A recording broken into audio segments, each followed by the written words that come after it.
tempo de Santos, Don Ramón Otero Pedrallo, no ensaio histórico da cultura galega, chamaballe este tempo as fogueiras de San Martiño, ese Ourense rodeado de lumes, que era como unha porta que era un mundo antigo. Moitas gracias por acudir a esta cita, e sobre todo moi honrado de que nos reciba o discípulo predilecto, ou a persoa que é herdanza da tradición de Don Ramón Otero Pedrallo e do propio Manuel María, Felipe Sené.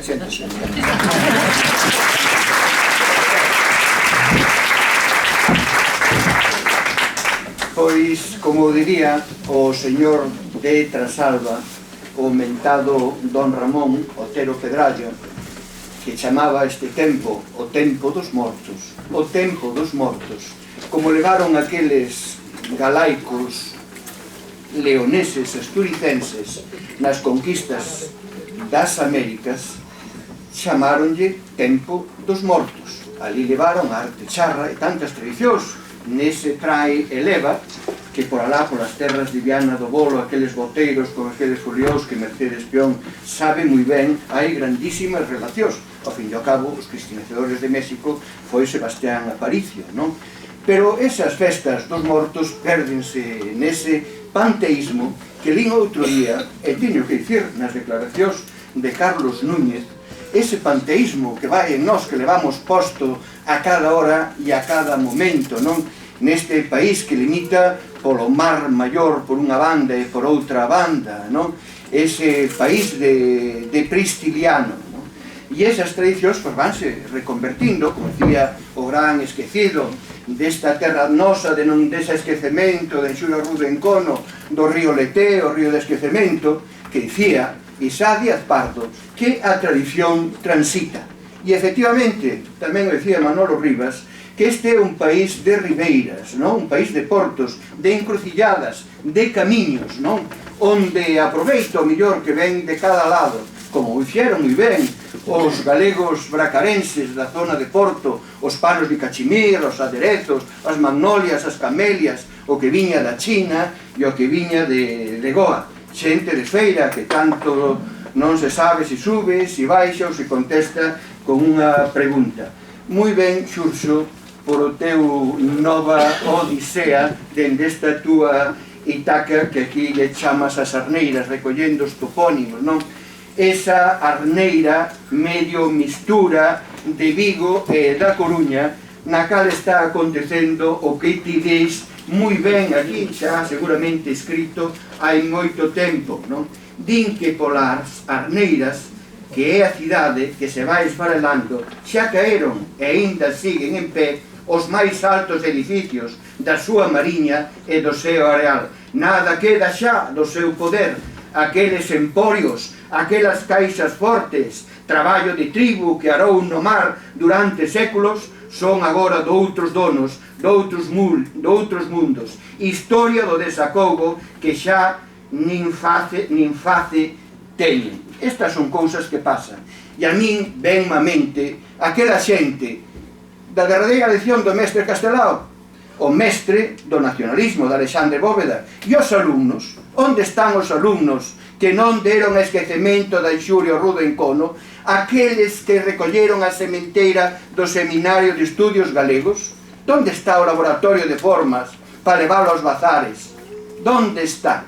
Hoxe é o gran bazar chino o que se aproveita desa americanada no tempo das cabazas galego, no tempo das castañas, no tempo das mazás ouridouradas, as formas esféricas que se comercializan como guirlandas e símbolos de fartura, de preñez e de resurrección.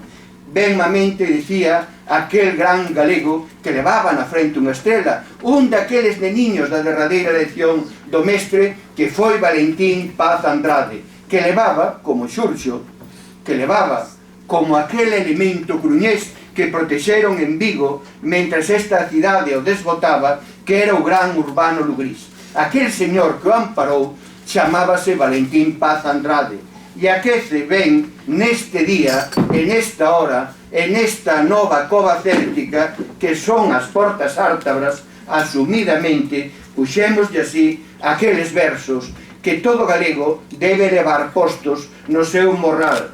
Ben chegados ao porto, mariñeiros, a cabalo das ondas do mar, onde a Galicia marxinada atoparía o seu mellor camiño. Rexios abandeirados de horizontes, peregrinos dos puntos cardinales, en romería polos 7 mares, protoplasma da terra que desborda de vellos marcos secos e pequechos após da vosa ollada largacía. Ben chegados da costa do Sardao, picada nas berlingas, escola de arriscada patronía, onde a xente de Bouzas deprendeu o alfabeto dos ventos e das calmas, do arroaz das aves e da ardora, cartilla elemental do mar maior. Ben chegados do norte, da luz da neve boreal unxidos, perexeiros variles do gran sole, adiantados das ébridas do Berbés e do Cangas boniteiros, forxadores da nova roita céltica, da misa azul de San Patrick, ouvidores e da Virxen da Barca, seareiros. E isto sigue e seguirá aínda mentras exista a nosa terra, este cabo do mundo, non? E Xurxo, que leva na súa cultura esas tradicións, que é un creador, rompedor, que é segundo fío dese tear da cultura, leva tamén o terceiro, que é esa relación cos países do mundo, non? Co que se escoita nas tabernas, o son do acordeón, neses vellos cantos célticos que rexen polo nariz, como tamén agora descubre Carlos Núñez, non? A voz de Bob Dylan e dos hasta de John Lennon, que sabes que toda a miña vida diso. Bueno, de moitas outras historias, que hai que dicir. Manolo Ricas, inxenio do Guernica galego da primeira edición do Mestre, que estaba esquecido, na Centro Galicia, o triángulo máxico do Entroido galego que andan todo, pero desde sempre, e estas historias. Pero, efectivamente, o que está facendo Xurxo é abrir vellos camiños que xa abren os estralampos da luz do faro, da Torre de Hércules, non? Ou a veleta do obelisco que se move según os ventos, como todos os galegos, de xente de feira, de festa e de romería. E recolle algo esquecido nos vellos periplos, que son as crestomatías, non? Que son pequenos relatos, quizás de taberna, aqueles que pudo escoitar Rufo a Festo a Vieno cando fala dos saefes e de soestriños, o mundo das serpes que tantas voltiñas lle dan no imaginario aquí a Xurxo Souto, que é unha cousa moi nosa, non? Eso tan terrícola, pero que según a conveniencia do sol volve a agromar co solciño limpo das primeiras primaveras, non? Esa peregrinatio que está tamén en Exeria, unha señora, non se sabe que con privilexios recorre o mundo, non? Nas peregrinacións de San Barandán e do San Amaro, buscando unha illa do paraíso, e que tamén el mete nesta crestomanía a Trecenzonio tantas historias nosas, que xa quixera haber povos no mundo que levantas unha pedra e saenche inmediatamente aí estos cánticos bárbicos, porque os cantos bárbicos é cantar os teus problemas, as túas penas, aquelo que se perde, aquelo co que algún día se brindou en ceremonia como símbolos da terra e do traballo, non? Aquela Isabel Barreto que descubre novos camiños polo Pacífico, non? Ou tantas burlas negras e tantas historias de xente, ao fin e ao cabo, boa e xenerosa, que quixo abrir camiños. Pode haber páxinas como hai nese antigo reino galaico-leonés, que en nome da cruz e en nome de Deus foi creando imperios usando un santo Adail, patrón de las Españas e todo eso, e hasta se di, e eu ben creo, como pasa hoxe, que quen está a facer estes imperios, desgraciadamente, seguimos sendo os galegos, que aquel Cristóbal Colón, que no seu idioma pois casi emprega moitas cousas única e exclusivamente galegas, como ti recolles e anovas a palabra con, non? A palabra con, que son esos collos, eses farallóns.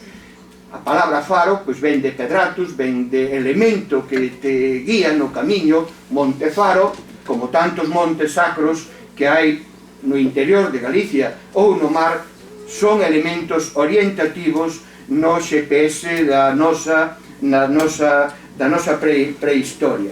Ben, pois, esta crestomatía de Xurxo Souto rememóranos no seu surrealismo, porque eu creo que é unha literatura moi culta como este poema de Valentín Paz Andrade. Non se entende Otero Pedrallo se non se entende Galiza, non se entende Galiza se non se entende a don Ramón Otero Pedrallo.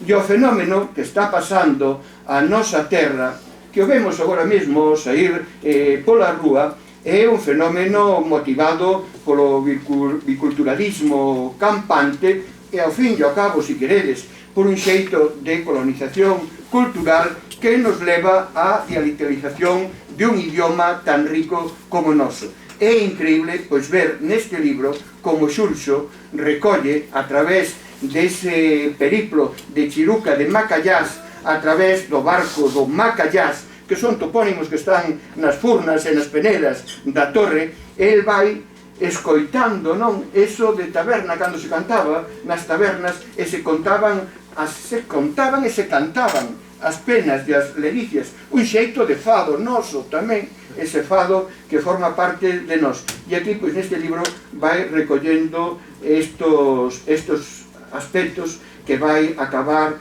con unha praeterna navigatio, non? Porque, como dicían os griegos, vivere non é necese, navegare si é necese, non? Aquel fabuloso poema de Odiseo e Litis, que é Itaca, que é sorprendente, non? Non importa tanto chegar a Itaca, senón o importante, indudablemente, é o camiño. Non importa a labor feita, o importante das cousas é como se fan. E o que fai Xurxo Souto, que é deses galegos que abren camiños a pé de obra, a pé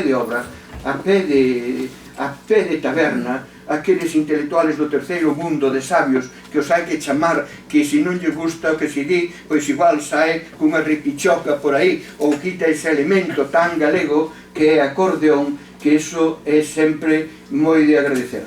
Eu estou moi feliz, e creo que se me nota tamén por estar aquí ao lado de Xurxo Souto, e máis aínda en Mercedes, sabe ben, porque lles fago chegar por todas as esquinas, que é unha gran admiradosa nosa e de vello. Ela, quizá non o sepa, pero leva dentro dela ese espírito galego que brota, igual que o verme da seda fai a seda, ou a ovella fai alá, pois ela brota de Galicia, non? Ese canto de pandeiro de Aturuxo, que aí radican moitos aspectos de orixen noso. E na orixe é onde radica a orixenalidade, a identidade. Algo que temos que defender nun mundo que cada día reventa e estoupa de globalidade. O que vemos hoxe nas rúas, no tempo de santos, no tempo de difuntos, no noso tempo de magostos, cristianizado por un santo panteísta que é Martiño de Tours, cristianizador dos galos, e Martiño de Dume ao mesmo tempo, que lle tirou das orellas ao Prisciliano, pero ao fin e ao cabo acabaron, como acaba a xente da encrucillada, e precisamente neste tempo de festas, dedicándolle este tempo ao San Martiño, como decíamos, e como sigue estando no almanaque galego. Mercedes, moitísimas gracias por honrar esta cova céltica, e Xurxo, ti xa sabes que forma parte tamén de ti como de Mercedes. E moitas gracias a todos os que estades aquí. Gracias.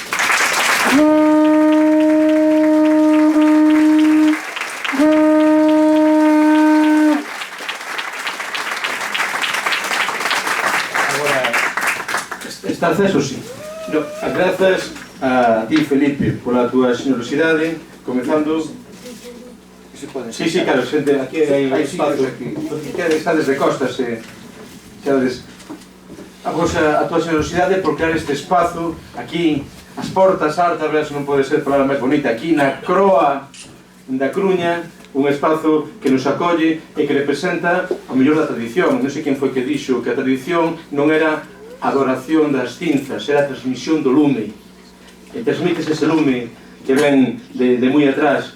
Xa comentei antes, neste tempo por excelencia, estamos nunha especie de consunción astral, pero consunción astral de cariño. as fogueiras do San Martiño, que decía don Ramón Otero Pedrallo, pensando neste tempo dos mortos, para mí unha consunción astral verdadeira. A moitas que estades aquí, convoquei-vos con ese mensaxiño, e aquí viñestes, moitísimas grazas. A sorte de estar con Felipe, que presentamos hai 4 anos, creo, os contos de Mar de Landa, da man tamén de Manolo Rivas.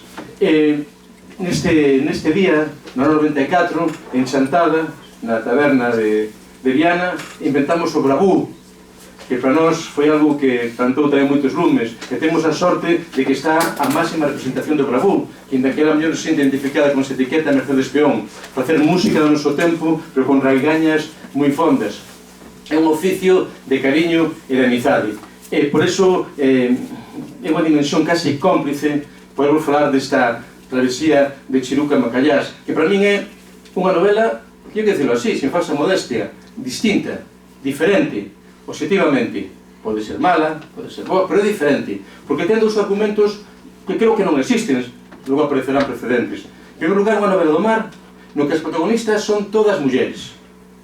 O mundo do mar, as mulleres sofren esa doble invisibilidade. Na súa historia, o mar sempre está esquecido, e dentro do mar están esquecidas as mulleres. E logo unha cidade, xo dixeches ti, que ao mesmo tempo Vigo e Coruña.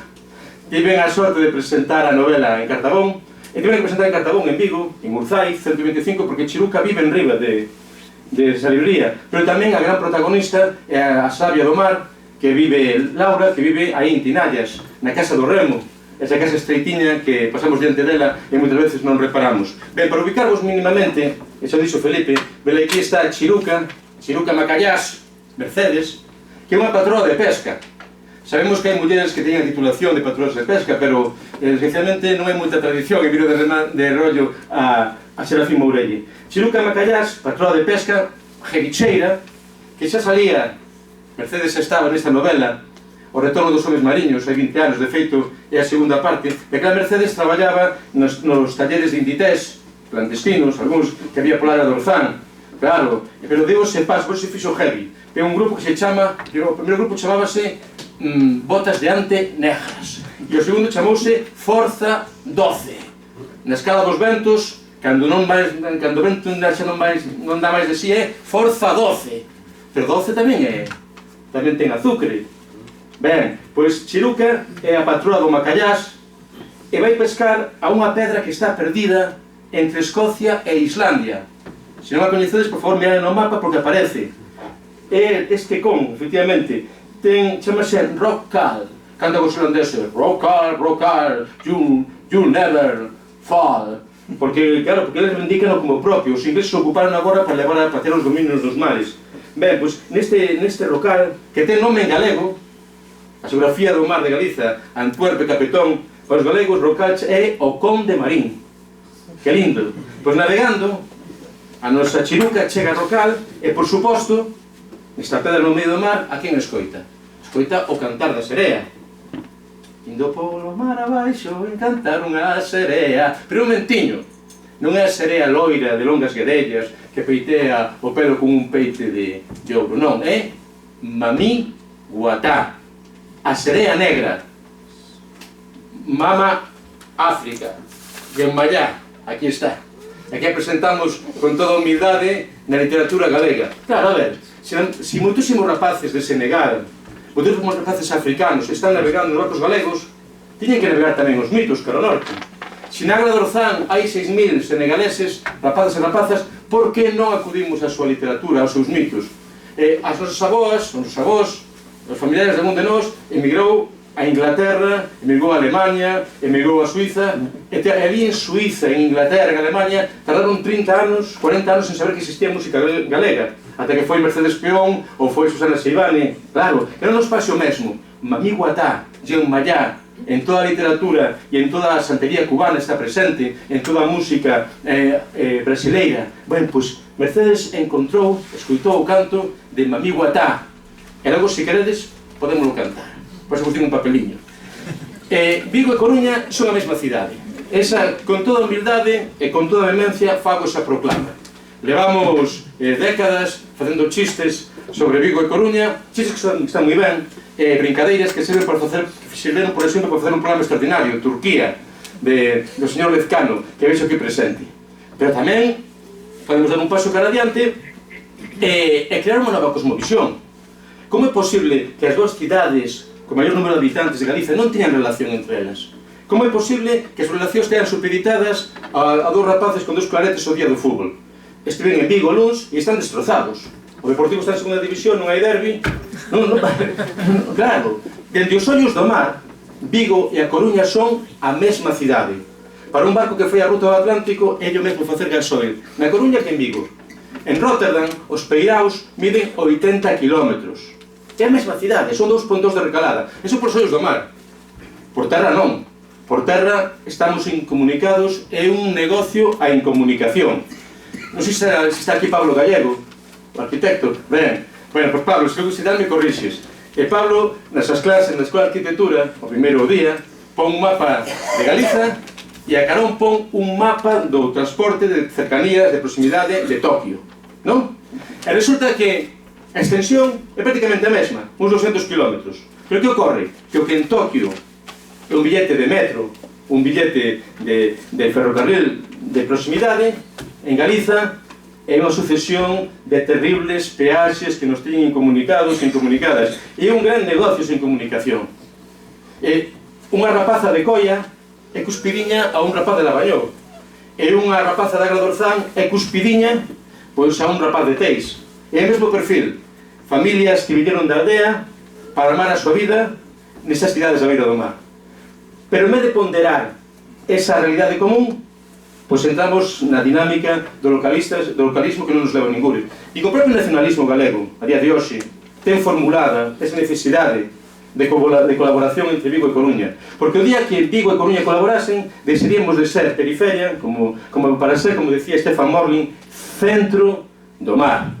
Por exemplo, conseguiríamos cousas tan obvias e tan evidentes como que o corredor atlántico, que vende del centro de Europa e que vai a Porto, que pasase, que chegase a Galiza, por exemplo, porque habría unha presión real da cidadanía con esa demanda.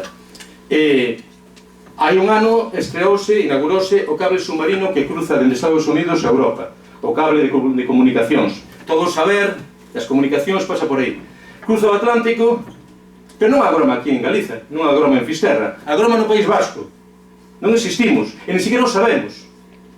Creemos ese discurso con tranquilidade de comunicación, esa grande cidade do mar. Por certo, a toponimia avala a tese, porque onde está Falperra?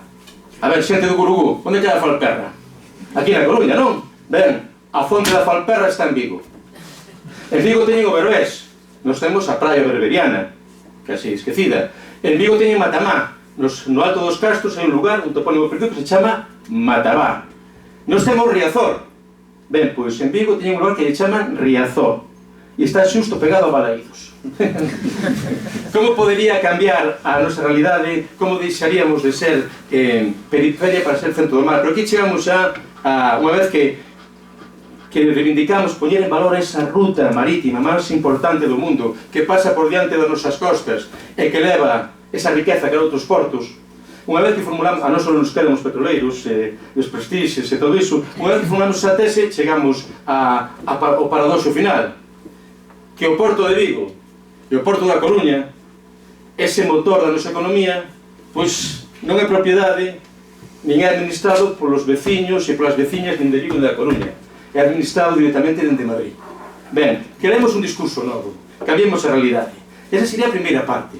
Vigo-Coruña, a mesma cidade. E, por certo, como esta para facer o roteiro da novela, claro, tiene que significalo. Principiei en Cartabón, onde vive en Vigo, onde vive Chiruca, arriba. Temos que ir a Portas Altas, porque é parte do centro do mundo, na Croa da Coruña. Despois iremos a Bouzas.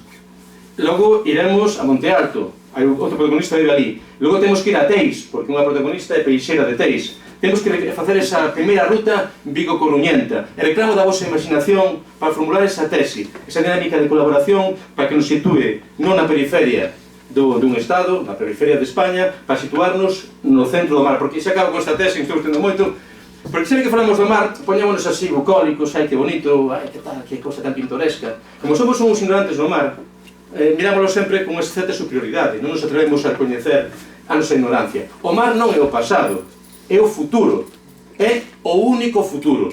Cal é a empresa máis potente que temos aquí? Inditex. Dalle un arrouto a Mancio Ortega, que non lle odea, por certo, e leva Inditex a Singapur, e quedamos a velas vir. En Vigo están todo o día dicindo que lles levan a Citroën, a Marrocos ou a Eslovenia. Pero o mar non se pode levar. Se somos inteligentes, poñamos en valor ese mundo. E aí entramos na segunda parte. Cando estaba escribindo os contos de Mar de Irlanda, empecé a encontrarme co traballo das mulleres do mar. Un capítulo na que estou matía é unha redeira. As mulleres que atan. Estou pensando, por exemplo, nas redeiras da Illa da Estrela de Corme, que son tan boas que agora, aparte de coser e de atar, fan bolsos con eses nos mariñeiros e triunfaron na feira de Milán. Neno. Milán flipando con redeiras de Corme. Cousa tan bonita. Claro. As peixeiras. Unha protagonista é peixeira no mercado do Oural, só dixen en Teis. Pero ela ven de Xinzo. Non de Xinzo de Limia, de Xinzo de Ponteareas. Que eran aquelas peixeiras que levaban o paxe na cabeza para vender o peixe por toda a volta, que logo cruzaron a fronteira de contrabando e logo acabaron creando a ruta do carapau, o xurelo, o xerelo. Para nós un peixe humilde e moi rico, pero en Lisboa, en todas as casas de xantar, ten que haber carapau.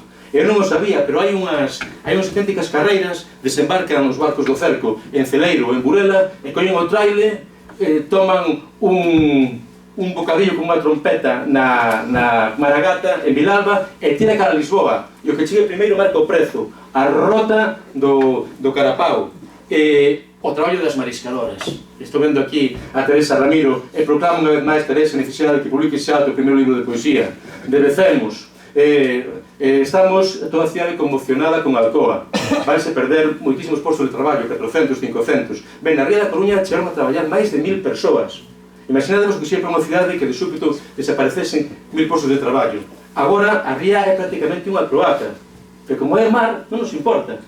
E cando o mar, as mariscadoras deronnos unha lección unha auténtica lección de economía colaborativa, unha auténtica lección de posición anticapitalista. E explícome. Falamos de Noia Raimóndez, ese traballo que foi tan bonito na India, como con eses microcréditos, con máis de mulleres, son quen de activar toda unha zona. Eso pasa aquí, pero non falamos disso. As mariscadoras da illa, de Cambados, de Cangas. Dicimos, señora de Cangas, que antes, cando abrían a veda, era unha esquilma. Hasta os traballadores de Citroën pedían o día libre para ir esquilmar a ría. Agora non, co seu traballo colaborativo. Elas son as propias donas. Colaborativo, teñen a ría ben regulada e producen a excelencia. Producen a meixa, a navalla, o berberecho. Frente a iso, o que está pasando agora mesmo, e non somos conscientes, é que anacos da ría están sendo vendidos a multinacionais chinesas e norueguesas que compran anacos de ría para producir peixe de piscifactoría. Pero é que é durísimo, como se pode vender un anaco de ría?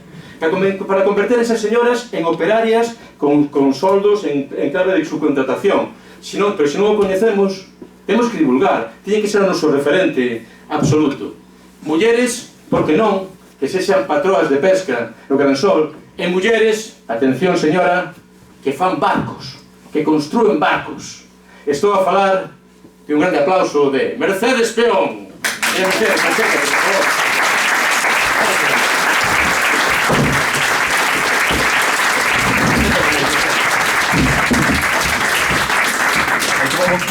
Eu non construo ningún barco na miña vida, pero Chuchi, por exemplo, o seu apelido era a enxeñeira que está diseñando o último que se está facendo en Navantia, que é un portaavións, non? Hai moitísimas mulleres enxeñeiras que están facendo verdadeiros, facendo, como moi ben di esta compañera, esta muller fantástica, facendo barcos, era o que foi diseñado, todo eso unha impresión tan alucinante que precisa artesanía, etc. Pero permíteme que... Pero non fixe ningún barco... Bueno, agora falamos disso, escuitades sin micrófono. Cando estaba rematando a novela, dime de conta, en primeiro lugar, xa vos lo dixen, como se chama a protagonista? Chiruca, hipocorístico de Mercedes. Esta novela é a segunda parte desta outra novela de 20 anos, O retorno dos homens mariños, que a protagonista era a mesma rapaza, Mercedes. Tenía a sorte de coñecer Mercedes daquela. E cando estaba rematando a novela, dime de conta que a propia novela era unha versión extendida daquela canción que cantamos os Diplomáticos de Monte Alto con Mercedes Peón, non sei se lembrades. Eu nacín no Berbés, eu nacín na Ribeira. Ben, entón, claro, tiña que chamar a Mercedes e ter a sorte de un artista como ela, en fin, con un discurso tan grande, con esa humildade infinita que esteas hoxe comigo, pois, e con Felipe, con todos nós, é algo... É algo moi lindo. Se acabo coa presentación de Mercedes, se colle así o micro.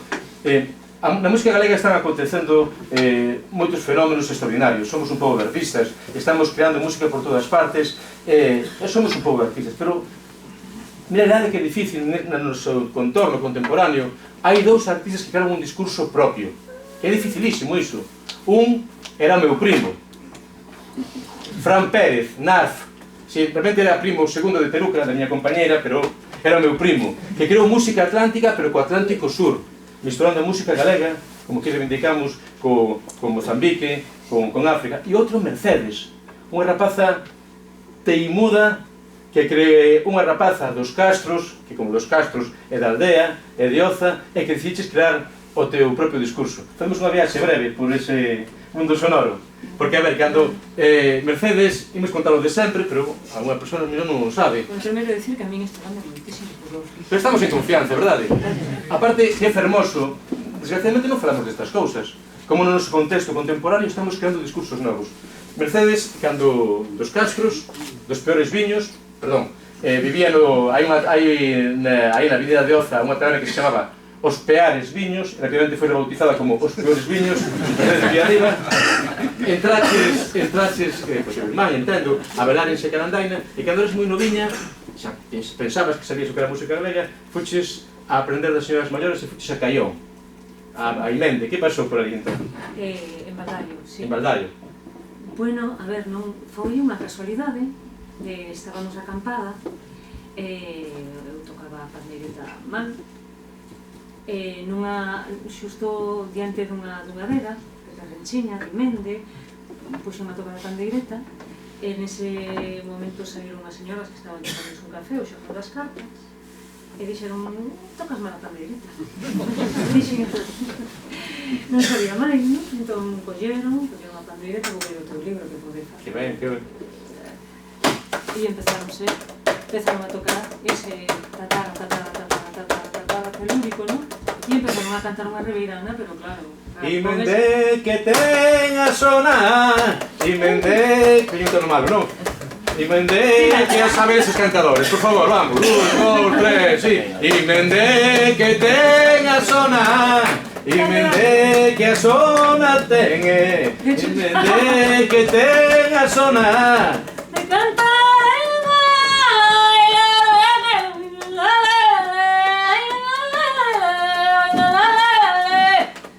punteada. Bravo! Pero, sí. A cuestión é que, claro, o que eu escoitei ali non é esta fala galega, non é esta, é outra. É unha fala que ten que ver coa creación colectiva de microhábitat. É unha fala que ten que ver como se relacionan, como se expresan, como se tocan, e non ten nada que ver con este xeito de cantar. Por eso eu quedo calada. Por eso eu quedo calada. Porque... respeto.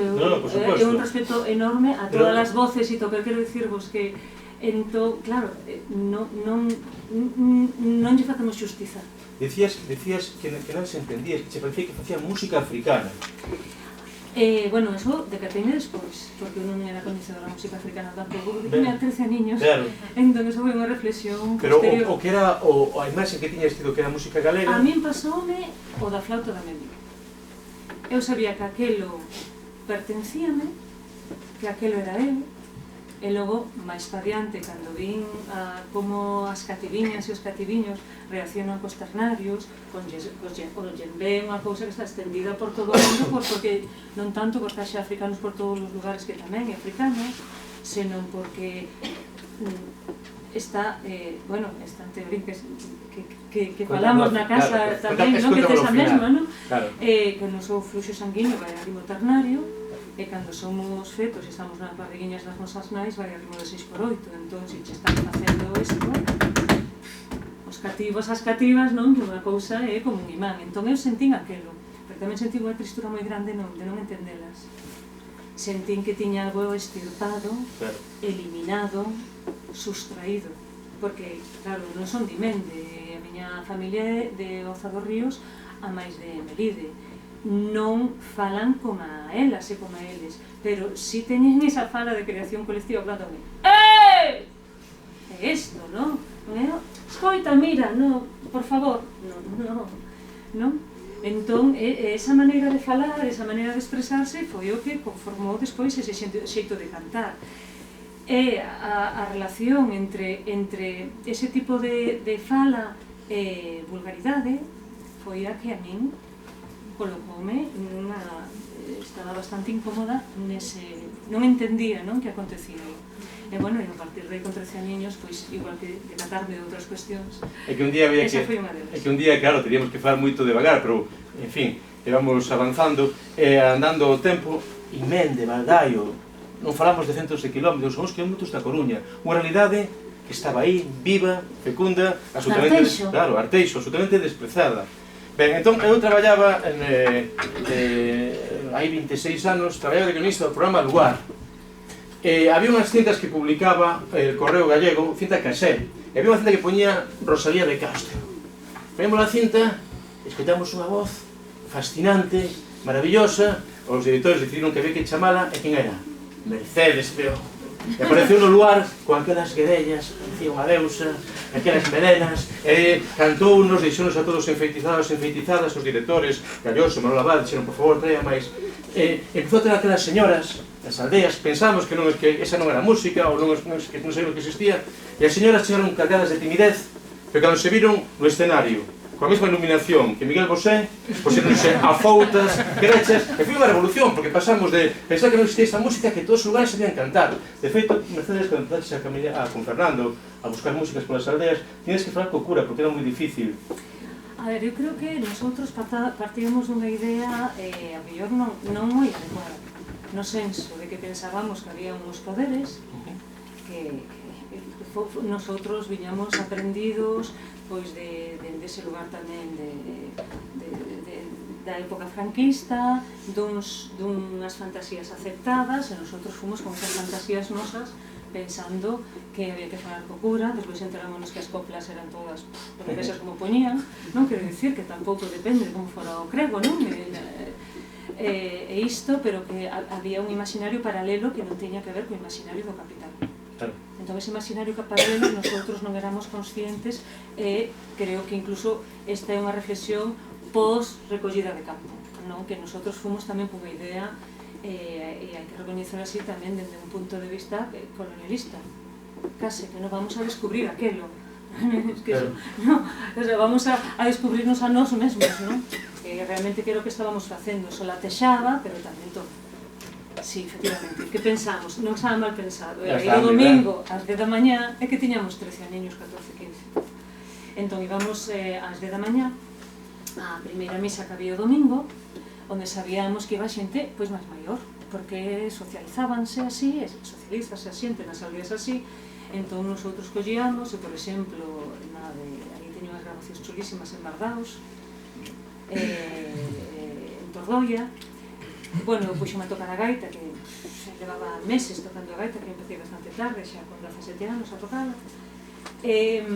Puxémonos a tocar, a xente saiu, creáronse dous bandos, empezaron a bailar unhas cousas, pero con isto vos digo, bueno, que ten que ser, non? Tampouco pasa nada que nos facíamos o noso, pero era unha intervención un pouco curiosa porque é unha zona non é de gaiteiros nin de gaiteiras, é unha zona de tocadoras, como na grande parte dos lugares, non? De tocadoras con pandeireta.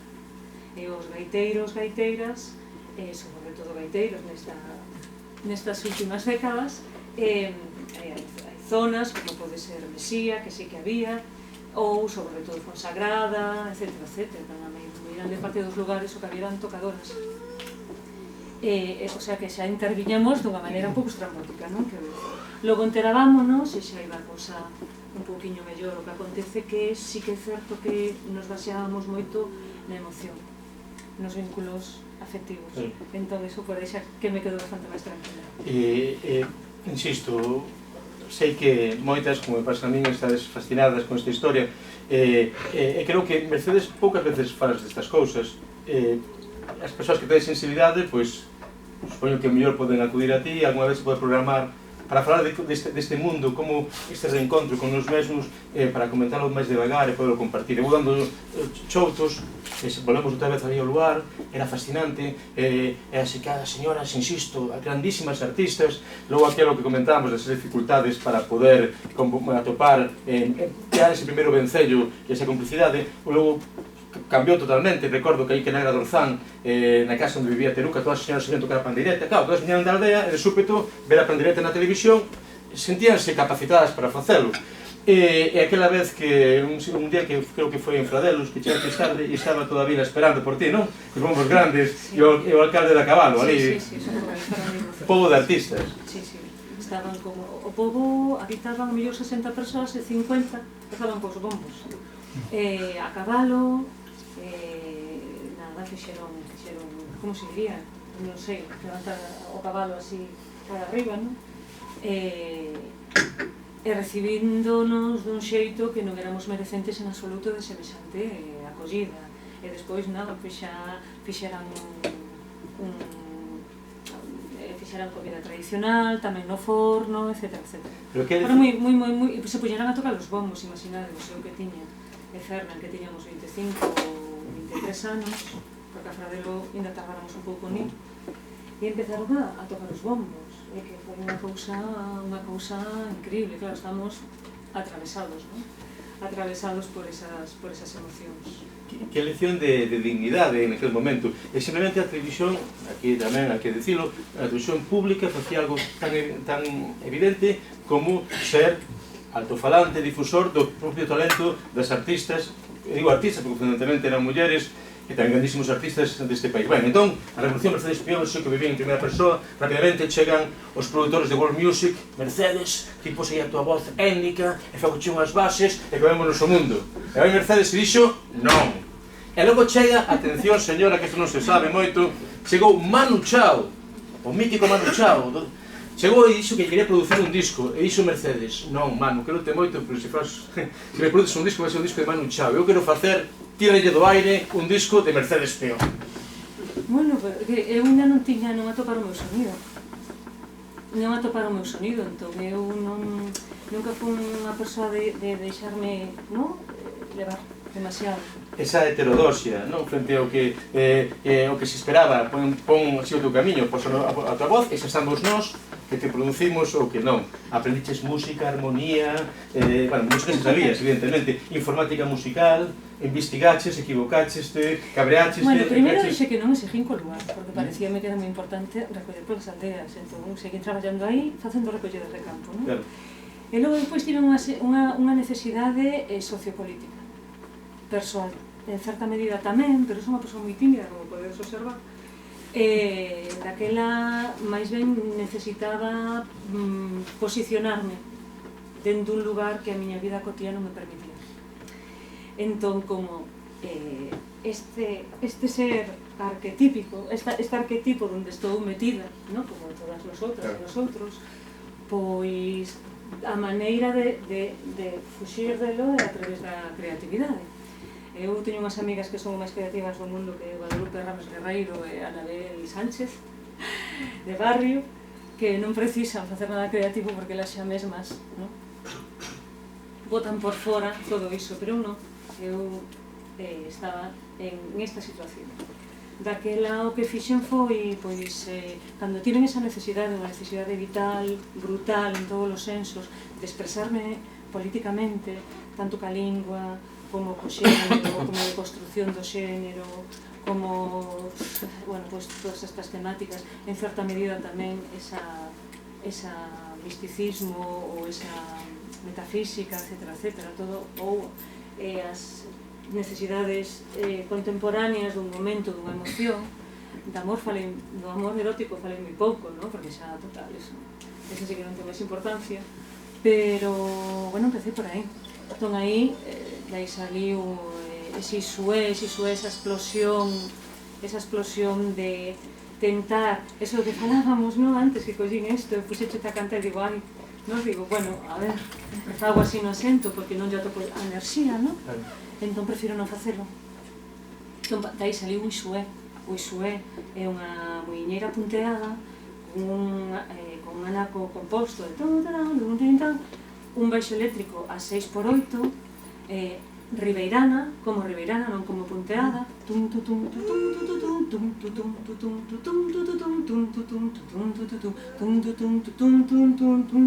Isto. Logo fuxía de o que digamos a construción musical celta como corrente musical dos anos 60, 70, eu non lle atopaba esa forza, esa enerxía. Daquela, o que fixen, estou me arreglando non, todo, por eso que é especialmente interesante. E eu vou dicir o mesmo, non temos nunca oportunidade de escutar esas cousas. Bueno, pois aquela, esas señoras e señores, o que acontece que parece que menospreciamos en absoluto, porque para eles e para elas non existía o xénero. Aunque eles non tocaran unha aldea, dirían, nós tocábamos. E aunque elas non foran que eles tocaban tamén, non? O que pasa que non, polo que eu vin, tocaban 3 mulleres, 4 mulleres, 2.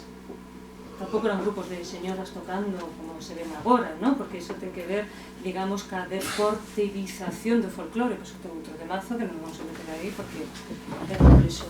Entón, esa forma de cantar, non? Esa maneira que xa sabedes, non? Que non teño que emular, que sabedes perfectamente como é. Como podía levar iso? Porque eu para quen fixen música primeiramente teño que decir a xente que viña dos grupos folclóricos, porque nosotros, nosotras, nosotres, según cada un como se sinta, precisábamos estar agora, aquí e agora, nos contextos distintos que son os contextos urbanos para chegar a eses excesos que tamén os temos ca pandeireta e todo isto, non? Pero eu quería impregnar, crear esa parte onde existen outras contemporaneidades, a parte da aldea que sería o non mundo, facer unha metáfora dese mundo menos tocado polo capital ou moitas veces tocado en absoluto, por eso chegaron esas cousas aos nosos días, a ese mundo xa do capital, como introducir eso, non? Entón, a maneira de introducilo non quería que fora, digamos, con as armonías amables, así como todo moi, que son moi bonitas, eu tamén as uso, obviamente, pero quería algo moi modal, que fora directo, que non estirpara esa enerxía telúrica, que nos levara a unha enerxía e que, pois eso foi o Xué. Eso foi o Xué, o non me mires, vai por outros lugares, non? O galego que non fala a lingua da súa terra non sabe o que ten que ser, que é un unísono, só hai un unísono. E pois pasaba a páxina con harmonía, bueno. E por eso xurdiu todo isto, xurdiu cando tiven a necesidade, pero non tiña, como decirvos, non tiña unha pulsión escénica. Non tiña esa pulsión escénica. É unha necesidade de comunicación, pero non esa idea do éxito. Por dicir de outra forma, claro, as miñas pequenas teñen 8 anos, parece que non me daba conta, pero é terrible. E hacen a televisión e escoitan Operación Triunfo, frente a esa creatividade en colectivo. Ben, eu vou deixar aquí este camiño maravilloso, insisto, espero que Mercedes teña a oportunidade, entre todas, que todos, cando se apeteza, de falar isto máis devagar, simplemente como creaches un camiño que vai avanzando sin concesións, de tal forma que soltan a Mercedes Peón en Alaska ou en Ceilán e tenes capacidade de emocionar a outro ser humano. Era moi modesta, pero sabedes que hai pouco, ano pasado, tocou nas Antípodas, Nova Zelanda, que anda tocando con estas rapazas polacas sempre espectaculares, nos festivais de ultramodernidade dos países nórdicos fascinados con Mercedes Peón, é un auténtico orgullo, e nos temos a sorte de que fose a nosa compañera nesa canción Nordés. Entón agora chegaría un momento en que todas e todos teníamos que cantar Nordés ou Mercedes Peón, pero non. Vou mandar primeiro que traballades un pouco e imos cantarmos xuntos antes outra cuestión. Brevemente. Pero non te preocupes, que vamos seguindo. Falamos da invisibilidade da muller das traballadoras, das mulleres, as traballadoras do mar, as conserveiras.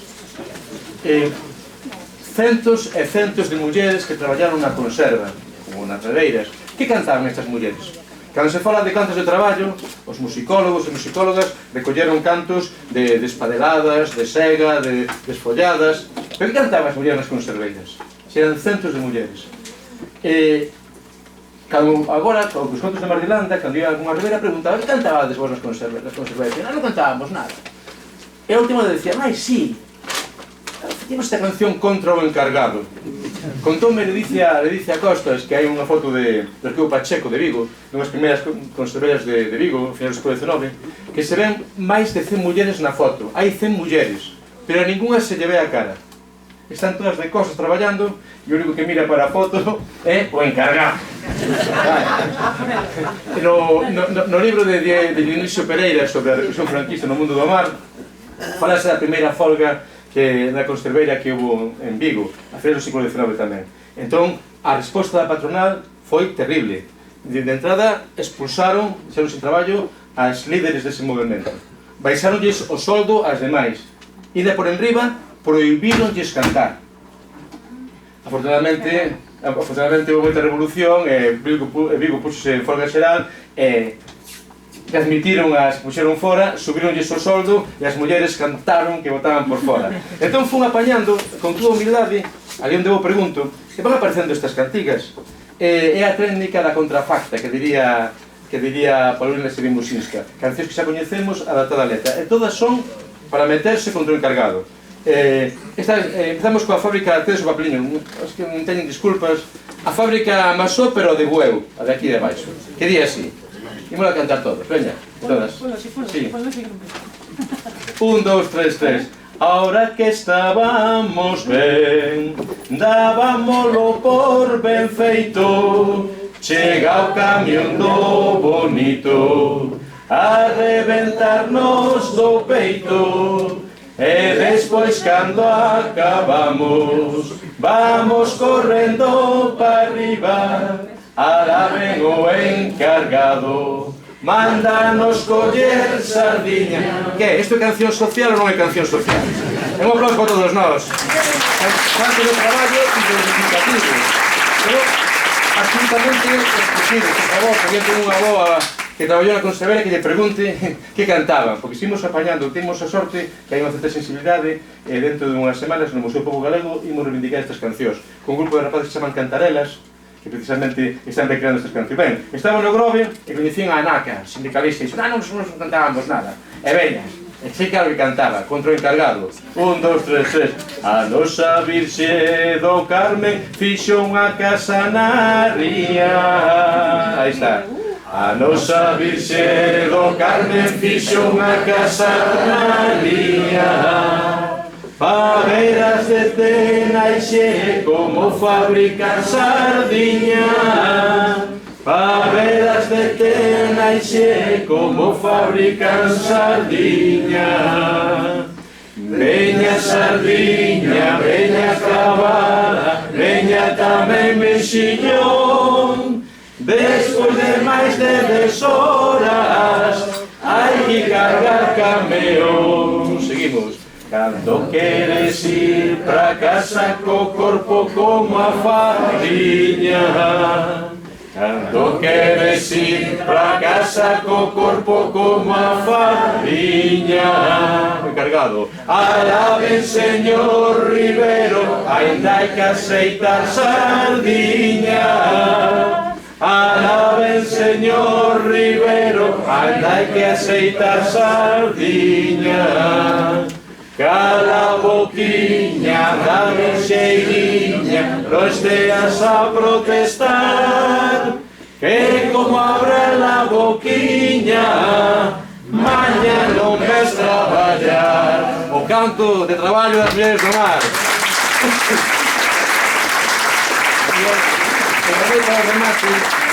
Esta, a fábrica Masó, pero de Cangas, non de Bueu, porque tive a sorte de coñecer a Carmiña, a operaria que armou a peza, e logo Nelson Quinteiro mesmo fixo unha versión con looks moi bonita, e unha melodía moi linda de esta fábrica Masó, la na na na, colle un tono que serve para rapaces. No, ese está Está ben? Fan unha terceira. Pois veñamos, 1, 2, 3, 3. Eu non vexo, Esta fábrica amasou, me estou deixando a vida, mira, mira Maruxiña, mira, mira como veño eu, de tanto empacar sardiñas, teño as mansiñas perdidas, mira, mira Maruxiña, mira, mira como veño eu. O encargado. E cando pasa Manuel e nos encontra charlando, mira, mira Maruxiña, mira, mira como veño eu. Mira a vista para arriba, perdón, e baixa a vista para baixo, mira, mira Maruxiña, mira, mira como veño eu. Más forte, por favor, rapaces, esas voces tímidas. As rapaces quedan todas, pero vos non. 1, 2, 3, 3, forte. Nesta fábrica amasou, me estou deixando a vida, mira, aí, mira Maruxiña, mira, mira como veño eu, de tanto empacar sardiñas, traio as mansiñas perdidas, mira, mira Maruxiña, mira, mira como veño eu. E cando pasa Manuel e nos encontra charlando, mira, mira Maruxiña, mira, mira como veño eu. E ponse moi colorado, leva unha hora chillando, mira, mira Maruxiña, mira, mira como veño eu. Un aplauso. Isto, sinceramente, me rodeou de tanto cariño das solás. Estas cancións esquecidas que agora recuperamos. Vou rematando que Felipe xa mira ahora con razón.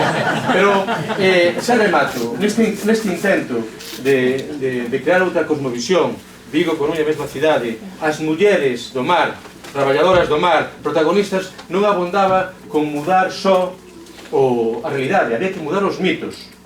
Xa aludiu Felipe Comezo. Nos vivimos no medio do gran mito do mar, no mito da fin do mundo.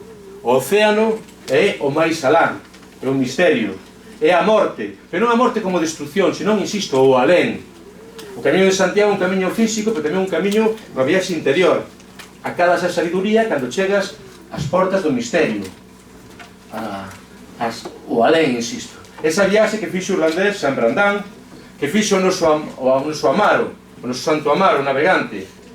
Tiña unha ermida ali en riba da praia. Por eso a fonte do Picho, a verdade de Monte Alto era tan querida esa auga, por eso facían as merendiñas, porque era a romería de Santo Amaro.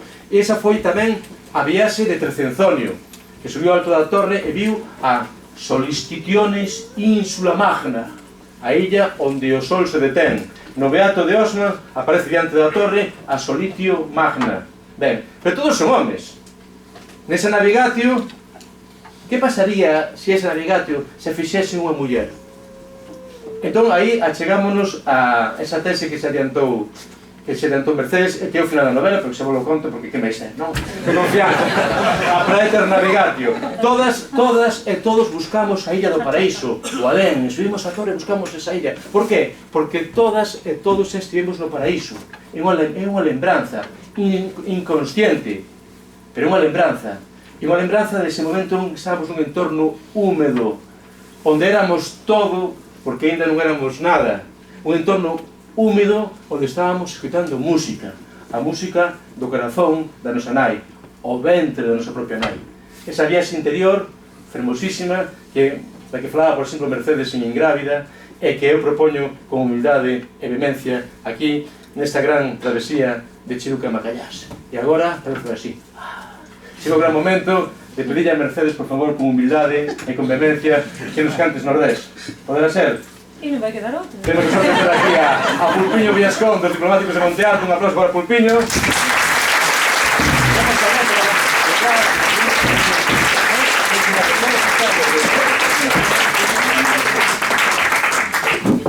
O mariñeño do mar. Esto está improvisado,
fronteiras, nin canteiras, nosa fortuna é o mare. Nin fronteiras, nin cancelas, nacidos para navegar.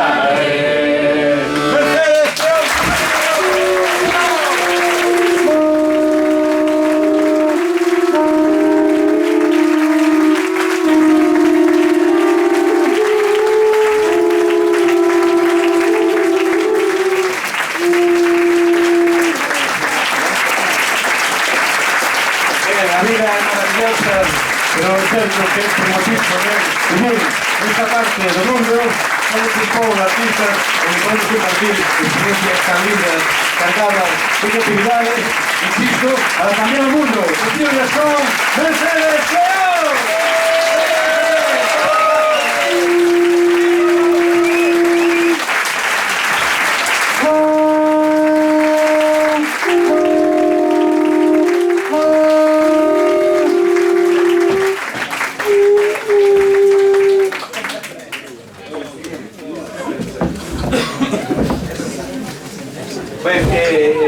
Claro, que temos de publicidade. Continuaremos a avisar ao sector vigorento, continuaremos o día 9 en Bouzas, sabedes, Coruña e Vigo son as cidades, despois está Bouzas, despois estaremos en Monte Alto o día 14, despois estaremos en Teis, a finais de mes, non sei en que data, e logo estaremos na gaiteira e a aventura continúa, porque non somos un fin da terra, somos un centro do mar. Moitísimas gracias.